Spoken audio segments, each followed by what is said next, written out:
Yo coach! What's up? How deep do I need to squat? It depends. It depends on what? On what you learn from this video, so make sure to keep watching.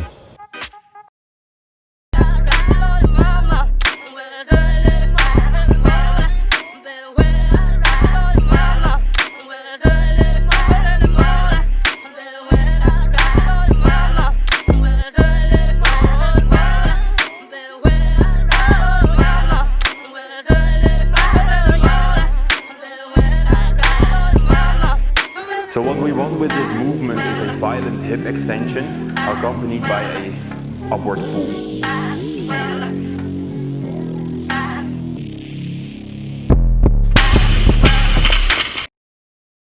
So the depth of a squat is determined by the individual's capabilities and then by the requirements of the sport/function. So some sports require a deep squat and some sports don't. But you always want to keep in mind that even though a sport requires a specific range of motion inside the squat, if you're not ready for that range of motion, you always want to progressively go into that motion instead of jumping straight into it when you're not ready and your body is not mobile or stable enough. It is very important that we don't rush ourselves to meet a certain movement standard. So in this video we're mainly looking at the squat that is functional for CrossFit/functional fitness, which is a deep squat with a neutral back, the knees in line with the toes, the heels in the ground, etc, etc. For some sports it is functional to have a bigger angle at the knees. Looking at, for instance, basketball, where we would have big angles at the knees and the hips and we want explosive movement going upwards. They don't require a really deep squat. When we compare this with CrossFit, you would need to squat really deep when we look at high box jumps or deep squat cleans, deep squat snatches. So that's very important to know the function of the individual before we tell a person how deep they should squat. So during training, the depth you hit inside a squat should never ever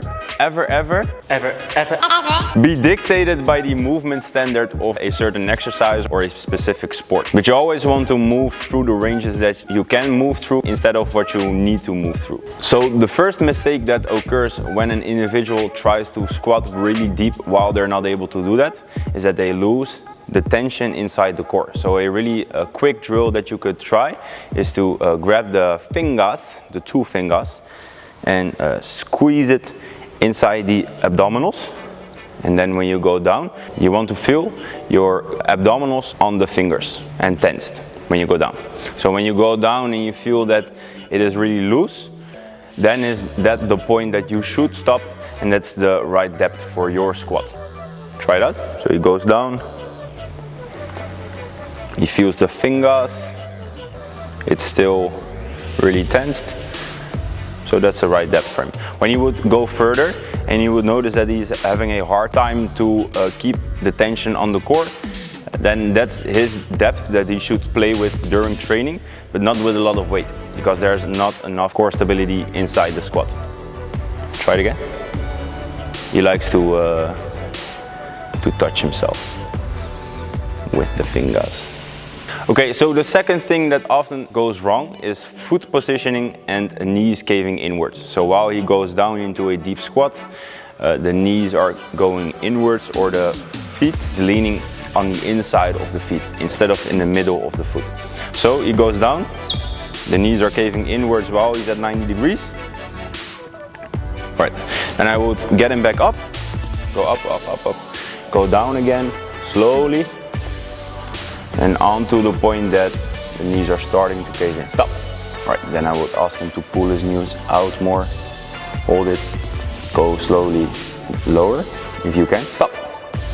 Hold it, knees out, push, push, push, go lower. All right, and back up. That's okay. So that's the second thing. Don't go low just because you need to.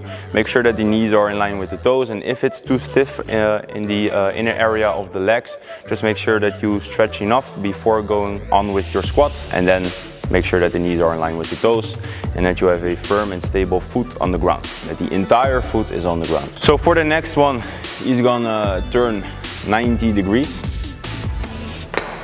That's okay. I don't want you looking at me. Look the other way.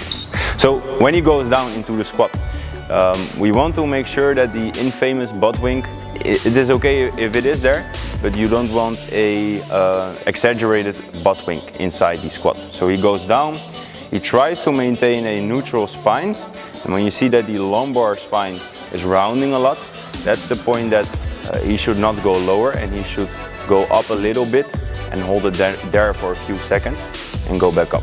Alright, so he goes down into a squat, make sure that the lower spine is neutral, stop. I want him to stop here and try to arch the lower back and get his chest up more. Okay, now his back is nice and straight and he goes back up again. And again, he should not go lower than this due to the hips posteriorly tilting forward when he goes down. So again, he goes down into a deep squat so they can see how it's not done. And you see that the pelvis rounds forward, lower back is rounded, and there's not a lot of erector muscular activation inside the lower back. And he goes back up again. So again, make sure that you go to a depth that you maintain a neutral spine in, and then slowly progress lower if you can. Some things you would want to look for when you have this issue is ankle mobility, hip mobility, especially hip flexion and hip external rotation. So the fourth issue that we oftentimes see is a hip shift. So this is something that is really hard to notice by yourself, but also by your coach, because it's not a fancy thing to look for. So I want, what's your name again? I want him to twist 180 degrees, so everybody can see the butt, the bum bum. Okay, and then when he goes down, something we oftentimes see is that an individual leans towards one side or another when he squats. Go down. Like that. So while it's okay that you're not symmetrical all the time, it is an important thing that you do strive for a evenly distributed position. So in the first few years that you will train, you won't notice it and you won't feel the pain, but after a few years you have some hip issue or some upper body issue because the weight is not evenly distributed on your back when you do, for instance, back squats. So the most efficient way to fix this in an early stage is to really fix it basically in an early stage by focusing on motor control instead of focusing on strength. So I want him to go down and maybe use some sort of bend to train his brain to get the hips back in line with the upper body. So he goes down, I can use my hand for this, and I will get my hand on his hip and push it in the right direction when he goes down.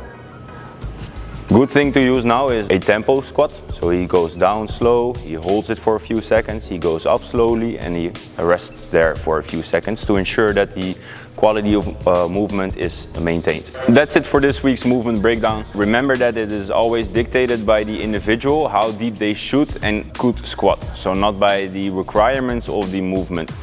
Be sure to focus on your mobility, stability, motor control, etc., before going into the deeper squats and into the requirements of a specific sport or a specific exercise. If you like this video, make sure to subscribe on our YouPorn.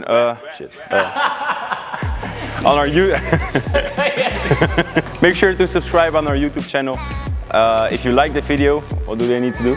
Thumbs up. Just like this. Down, up. Down and up. Like the squat. Like the squat. But we need, yes. But we prefer to go up. You stand up. If you have it like this, then we want you to remain in this position for your entire life, and then when you get it back up, then you can stand back up again. Right? Right, that's how it works. Thumbnail.